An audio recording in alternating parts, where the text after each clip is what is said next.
I'm Tracy Baxter with today's Record Newswatch. Police consider him armed and dangerous. The man who robbed an area store at gunpoint Sunday morning. It happened shortly before 9 a.m. when the man walked into the CVS Pharmacy on Route 17M in Chester and asked to see the store manager.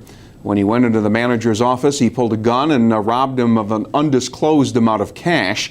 The man then ran off toward Academy Avenue. Anyone with information that can help officers locate the suspect is asked to call Chester Police. Their phone number 469-4111. All calls will remain confidential. This was the scene earlier this year when gun rights advocates rallied in Albany to protest the passage of New York's SAFE Act. The scene is expected to be replayed Tuesday, only this time the protesters who gather outside the state capitol will not only call for the repeal of the gun control law, but also call on law enforcement officials and other public leaders to openly disobey certain provisions of the newly adopted legislation promoted by Governor Andrew Cuomo. Tuesday's protests will also include the submission of more than 100,000 signatures on petitions in opposition to the new law.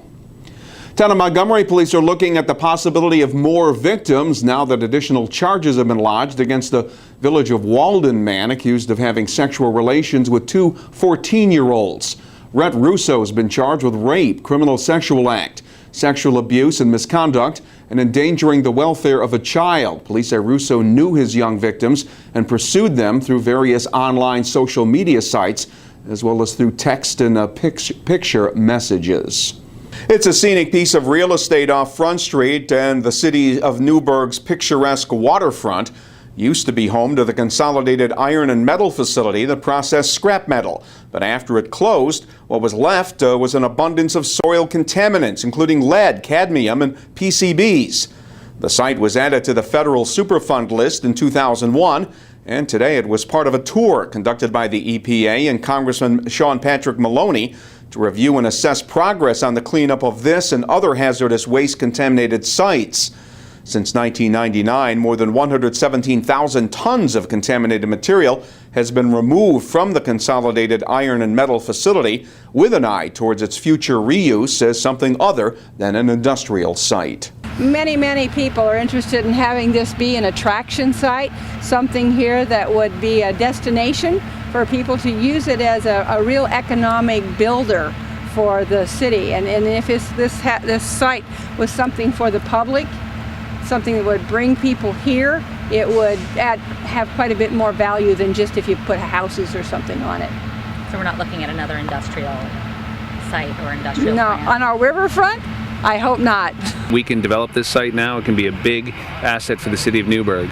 So it's important that we keep supporting the Superfund program, that we make polluters pay, and that we get sites like this cleaned up. To date, the cleanup of the Newburgh Superfund site has cost about $33 million. More than $13 million of that has been paid by the parties responsible for the contamination. A barn fire that killed 21 dogs at a residence in the Ulster County town of Olive Bridge has resulted in the filing of criminal charges against the dog owner. The blaze ripped through the barn off Mill Road Friday, killing the dogs that were between 1 and 2 years old. According to the Ulster County SPCA, all of them died of smoke inhalation. A 22nd dog was found dead at the scene, but did not perish in the blaze. 64-year-old David Delicio has been charged with aggravated cruelty to an animal for letting the injured dog die without treatment. He will also face 22 counts of failure to provide proper food, water, and adequate living conditions for his dogs. The cause of the fire was being investigated. For many, it's a trip down memory lane to a simpler time. In the Sullivan County community of Callicoon, traditions endure, like the hamlet's 17th annual tractor parade. This year's parade featured more than 260 vehicles from modern to antique that circled through Callicoon and ended in the neighborhood of the Delaware Youth Center, where parade watchers could enjoy chicken barbecue. Organizers of this year's tractor parade event were hoping to raise $5,000 for the youth center.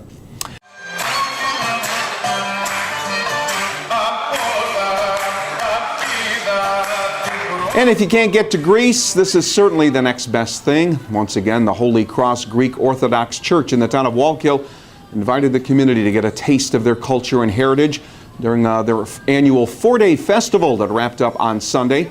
featuring traditional Greek music, dance, craft vendors, and of course, the food from their homeland.